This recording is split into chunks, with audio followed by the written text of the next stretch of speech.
Good morning, Bande Matram. Welcome all of you. This morning, the topic of our discussion will be on make God fight you. Make God fight you. Very interesting how it is possible. The thing to be discussed right now. Most of the times we keep thinking, how is it possible? Where is God? How is He? That also it is beyond our awareness. We don't know where really is, who really is.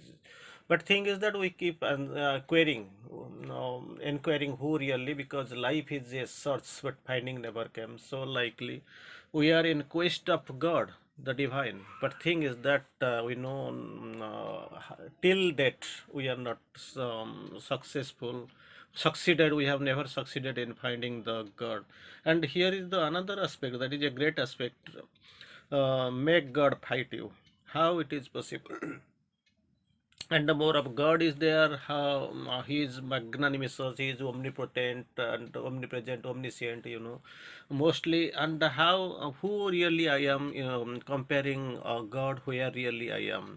And moreover, I will be in a position, that mentality will develop, and that physical bold strength and of course boldness will develop. I will fight him. How it is possible? It is something people will feel. Hearing on the first side, they will feel as if it is a joke. We are just daydreaming. But it's not like this in aphorism. Sri Aurobindo, of course, advises it that way. That is aphorism number 418. Here I would try to clarify. This is the third part of aphorism. It is on bhakti. Already we have gone, we know aphorism, it has been divided into three parts. One is jnana, second is karma, and the third is bhakti. Right now we are in the third part of the discussion, that is on bhakti. Here we are planning to read the aphorism number 418, that is the topic of discussion right now. It is of course a part sentence, make God fight you. But the real aphorismic sentence is like this: if you can't make God love you, that is a very prominent and glorious sentence. If you can't make God love you, make him fight you. If you can't make God love you, make him fight you. But thing is that for that you must know God, you must be aware of his potentiality, omnipotence, omniscient and omnipresence. So that all consciousness must be there. Otherwise, how you will be know who he is really, where he is, and how to love, or on the contrary, how to fight him. So if you can't make God love you, make him fight you. If he will not give you the embrace of the lover, if he loves, then naturally he will give you the embrace of the lover. If it is not possible, then compel him to give you the embrace of the wrestler. Anyway, you will get the embrace, that is, he will hug you, he will come, and with the blessings, with his blows, the portion of your body which will be will receive his blows, that will turn into the vajra. So thing is that here the another way here in the course here, if you can't make God love you, make him fight you. Because if he will not give you an embrace of the lover, if that is not possible, then what will happen? Compel him to give you the embrace of the wrestler. Maybe a lover, maybe a wrestler, but your problem is fulfilled, that you have got the embrace of the divine. Again, here in the quotes on God, very beautiful is here in the course really here. My soul is the captive of God. There is no doubt of it. But thing is that how much I am conscious of knowing, how much I am ready to offer him. My soul is the captive of God, taken by him in battle. My soul is the captive of God, taken by him in battle. It still remembers the war, though so far from it, with delight and alarm and wonder. Delight and alarm and wonder. It knows, because maybe far from it, I can remember. So very interesting. I will try to quote it again. My soul is the captive of God. It is captive of God. Very interesting scene, because soul is the spark of the absolute. Now, my soul, still in the quotes, is the captive of God, taken by him in battle. because I was in battle and I am taken, my soul is taken captive by the God. It still remembers the war. This soul still remembers the war, how there was what sort of battle was there, and how he has taken me, I took him in the battle, and how my soul became the captive. Though so far from it, long, long, long back, so far from it, with delight and alarm and wonder. These are the things this year in the quotes here. With it can remember brightly, with delight and alarm and wonder. It is the very, but it remembers. Most of all things on earth I hated pain till God hurt and tortured me. Very interesting. Most of all things on earth I hated. On things, most of all things I hated pain. I hated pain because pain it was unbearable. So I hated pain till God hurt and tortured me. Till God hurt and tortured me. Most of the things I hated on earth, and the pain was coming at the number one. I hated. Then it was revealed to me that the pain is only the perverse and the recalcitrant shape of excessive delight. That time I did not know when I could be that till I was not aware. I did not know that time I hated most of the things, and pain was almost the number one thing which I hated. But later, then it was revealed till God hurt and tortured me. God hurt and tortured me. Till that time I hated all things, including pain, and pain was the number one thing to be hated. Was hated. Then it was revealed to me after getting tortured and hurt by the God. It was revealed to me that the pain only was a perverse and a recalcitrant shape of excessive delight. When I knew, then nothing more to, I became aware, and nothing more was left for me to hate pain, of course. Again, Sri Aurobindo quotes again, there are four stages of the pen. Four stages, four stages. That is, you can know what are the stages. When the page is the cause of pleasure, when it is pain that causes pleasure, number one. When it is pain that is pleasure. Four state, number one, that it is when it causes pleasure. Second, when the place that is pleasure, when it is purely a fixer form of delight. That's what Sri Aurobindo quotes. When it is only pain, number one. Four stages of pain you have, Sri Aurobindo has written, when it is only pain. Second, second, when really it causes pleasure, when it causes pleasure. Third, when the plane that is pleasure. And finally, when it is purely fixer form of delight. So these four stages of pain God gives to us newly. Number one, it is only pain. Number two, pain causes pleasure. Third, pain that is pleasure. Fourth, purely this pain is the fiercest form of delight. That is where we feel the four formats and the four types. Again, we are coming little bit towards the bhakti. Nice quotations have been quoted by Sri Aurobindo. He has explained in a very interesting way. I am not a bhakta, for I have not renounced the world of God. I am not a bhakta, for I have not renounced the world of God. How can I renounce what he took from me by force and gave back me against my will?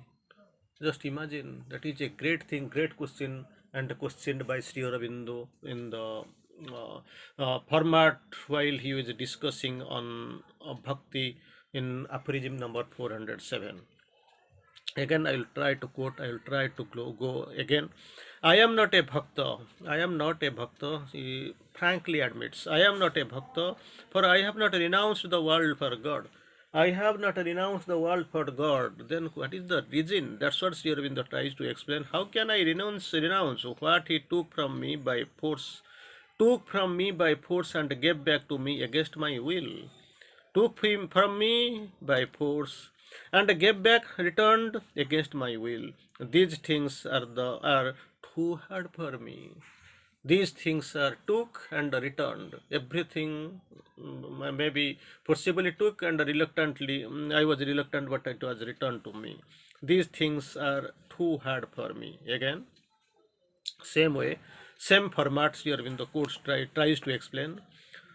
I am not a bhakta, I am not a jnani, I am not a worker of the Lord. Because in three formats we have seen karma, jnana and bhakti. We have seen karma, jnana and bhakti, three formats. Jnana, karma, bhakti. Here in the quotes initially this bhakti, I am not a bhakta. From jnana person, I am not a jnani. I am not a worker person. You see, karma person, I am not a worker. What I am then? That's what Sri asks categorically. Then what I am then? A tool in the hands of my master. That's what I am.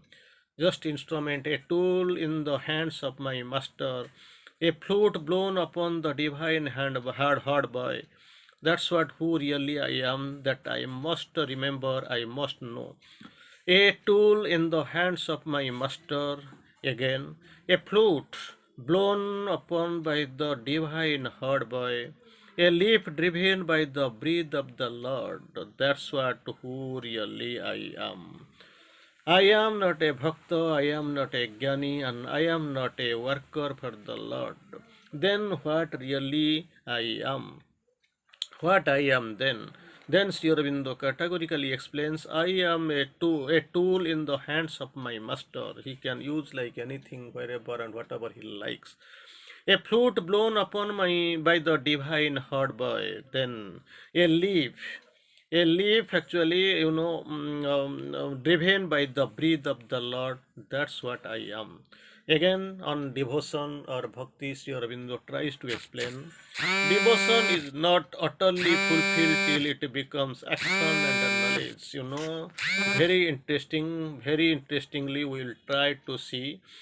Devotion is not utterly fulfilled till it becomes action and knowledge. Devotion is bhakti coming from the heart, and action and knowledge is mental and action of the physical. So entire physical, mental and body, vital life, it is the combination creates devotion. Devotion is not utterly fulfilled till it becomes action and knowledge. If thou pursuest after God, so in the course, if you pursuest after God and can't overtake him, pursuest God and can't overtake him, let him not go till thou hast his reality. Till then let him stand. If thou hast to hold his reality. If thou hast to hold his reality says, then insist on having also his totality. Then what happens? His reality and his totality. The first will give you the divine knowledge, second will give you to the divine works and a free and perfect joy in the universe. So, very interesting, we'll see. Devotion is not utterly fulfilled till it becomes action and knowledge. Again, Sri Aurobindo tries to explain, if thou pursuest after God, if, condition is if thou pursuest after God and canst overtake him, let him not go till thou hast his reality. Again, another portion here in the course. If thou hold him of his reality and his reality, then comes his totality. Then of his reality, insist on having also his totality. Reality and totality. The first reality will give you divine knowledge. Second will give the divine works and the free and perfect joy in the universe. Again, we are going forward. This is we are going to discuss on 410. Others boast of their love for God. They boast of their love of God. We love God like this. Boast of their love for God. My boast, Sri Aurobindo, others and me. My boast is that I did not love God. It was He who loved me. Just imagine how the great being He was, who really Sri Aurobindo was. Others boast of their love for God. My boast is that I did not love God. It was He who loved me and sought me out and forced me to belong to Him. I am taken, my soul is taken captive. I am standing. He loved me. He forced me to belong to you. He sought me out. That was his magnanimity, and I have become. Again, 411. After I knew that God was a woman, I learned something from far off about love. After I knew that God was a woman, I learned something from far up about love. But it was only when I became a woman and served my master and farmer that I knew love utterly. So most of the time we feel God is love, God is something like this. But thing is that no, only God is love, and everything in the universe, including us and ourselves, we are simply become when we are all woman, but God is not woman. When we this feeling will come that it was only when I became a woman and served my master and paramour. He is the master, he is the paramour, and becoming like a woman, it is my duty to serve. That I knew love, and utterly love can be very much visible and feasible for us to know. Again, we are going forward to know 400 to 12. To commit adultery with God. Again, to commit adultery with God is the perfect experience to which world was created. The commit adultery with God, that's what very real the thing, very very natural, may not be very much natural, but thing is that here in the courts it is the one way, the all here in the as here in the courts it is all the best way definitely, because he is Lord, so he can know which way the Lord can be attained, and how we can become a person of the Lord, and we can know, we can become aware of the God. So here in the quotes here, to commit adultery with God is the perfect experience for which the world was created. The world was created for the experience, perfect experience, and this experience can only be experienced by committing adultery with God. So here it is the best example, best explanation, and best idea from the Lord. Against here in the course, to fear God really is to remove oneself to a distance from Him.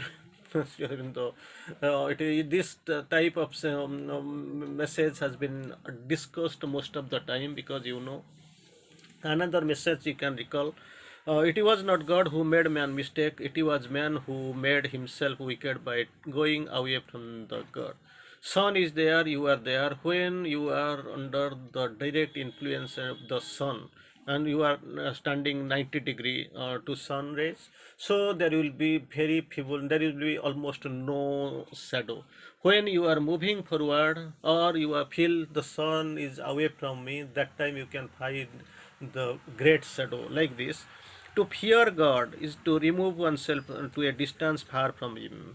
If you are fearful, then God, you have taken yourself far farthest from you.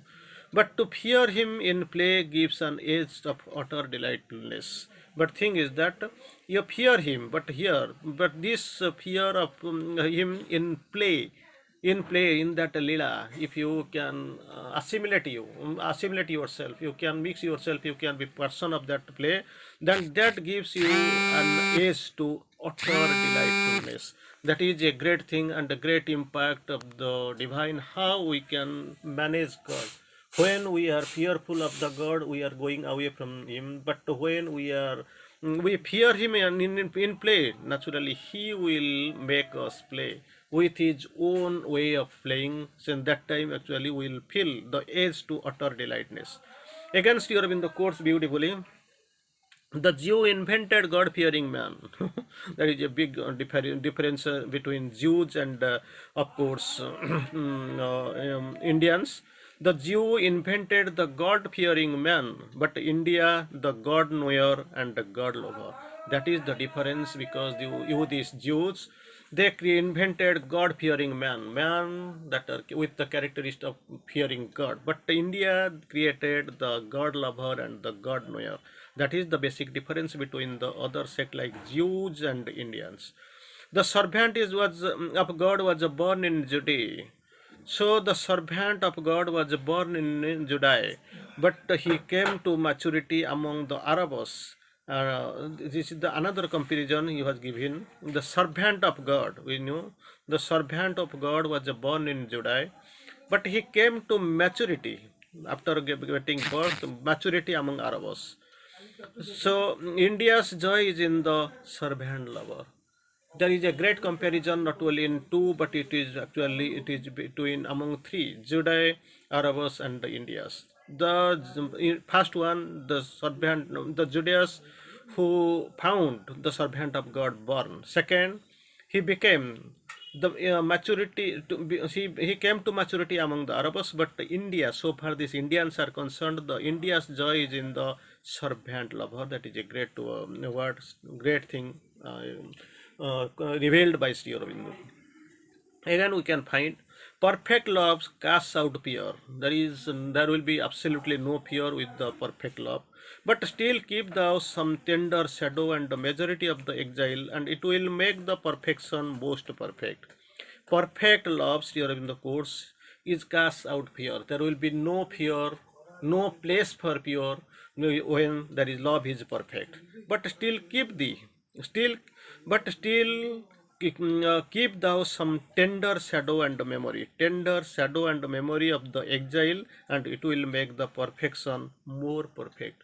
Have some inclination, have some gladness, have some delight, have some your shadow and memory of the exile from the perfect love. Then this perfection will be more perfect. Towards the final stage of our discussion, we shall see thy soul is not tasted God's entire delight. We to feel something, it is a spark of the divine, our soul.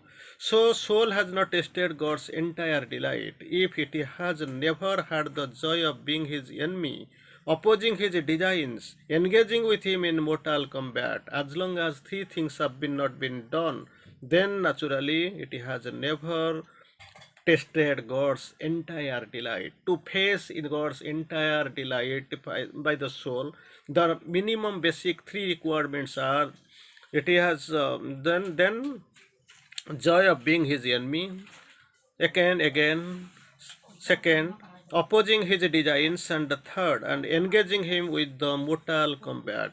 So these things are necessary. Again, I will quote. It is one of the worthiest, one of the most important aphorism by Sri Aurobindo. The soul has not tasted God's entire delight. It has never, if it has never had the joy of being his enemy. First, it has to become the enemy. Second, it has to oppose the God's design. Third, it has to engage him in mortal combat. So, if these things are done, then naturally the soul will find the wholehearted and entire, it will taste entirely God's entire delight. So it is time here to stop. We have to wait for the another format, but before going to the for that, actually couple of things that are very touching, very interesting, and very exciting aphorisms which have been quoted by Sri Aurobindo. Of course, it is written by Sri Aurobindo. We have quoted here. I will try to recite again in a couple of seconds. I am not a bhakta, I am not a jnani, I am not a worker for the Lord. What I am then? A tool in the hands of my master, a flute, Bansi, blown by the divine horse boy, that a Krishna, So Bansi Vadano. Then a leaf driven by the breath of Lord. How great reality is there inside. Again we can find devotion is not utterly complete, fulfilled till it becomes action and knowledge. So, for the devotion to be complete, physical, mental, and vital, all things, a combination is mostly necessary. Against your in the course in comparison, we can find if you can make God love you, make him fight you. If he will not give you the embrace of the lover, if he is not given, naturally compel him to give the embrace of the wrestler. Maybe the lover, maybe the wrestler. Your gain is that you have got the embrace, you touched the embrace of the God. Then four stages of pain. In four stages, there are four stages in the pain God gives to us. God gives to us four stages of pain. One is purely pain. Second is that pain causes pleasure. Third, the pain that is itself is pleasure. And fourth, purely a fiercer form of delight. Anyway, time to stop here. Bande Matram.